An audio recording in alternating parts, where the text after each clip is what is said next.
Gas వినియోగదారుల కోసమే ఈ న్యూస్. ఇక నుంచి ప్రతి సంవత్సరం ఈ కేవైసీ తప్పకుండా చేసుకోవాలి, లేకపోతే కేంద్ర ప్రభుత్వ గ్యాస్ సబ్సిడీ కట్ అవుతుంది.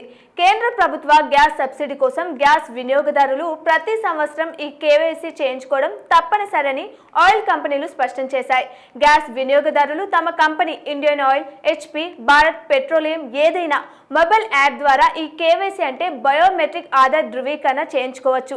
గ్యాస్ డిస్ట్రిబ్యూటర్ ఆఫీస్కి వెళ్ళి లేదంటే సిలిండర్ డెలివరీ చేసే బాయ్ వద్ద ఉండే యాప్ ద్వారా కూడా ఈ కేవైసీ ఉచితంగా చేసుకోవచ్చు. ఈ వెబ్సైట్లో ఈ కేవైసీ పూర్తి చేసుకోవచ్చు. ప్రతి ఆర్థిక సంవత్సరంలో ఒకసారి ఈ కేవైసీ చేయించడం తప్పనిసరి. అంటే ఏప్రిల్ 1 నుంచి మార్చి 31 లోపు ఈ కేవైసీ మస్ట్గా చేసుకోవాలి. ఏడాదికి గరిష్టంగా 9 సిలిండర్లకు కేంద్రం సబ్సిడీ ఇస్తుంది. అయితే 8-9వ రీఫిల్ సబ్సిడీని బయోమెట్రిక్ ధృవీకరణ పూర్తయ్యేంత వరకు కేంద్రం నిలిపివేస్తుంది. మార్చి 31 లోపు ఈ కేవైసీ చేయించుకుంటే ఆ సబ్సిడీని తిరిగి చెల్లిస్తారు, లేదంటే ఆ రాయితీ శాశ్వతంగా రద్దవుతుంది. బయోమెట్రిక్ ధృవీకరణ చేయించకపోయినా గ్యాస్ సరఫరా నిలిచిపోదు, కానీ సబ్సిడీ రాదు. App, distributor office, delivery boy మూడింటిలో ఏదో ఒక పద్ధతిని ఎంచుకొని ఈ కేవైసీ పూర్తి చేయించుకోవాలి.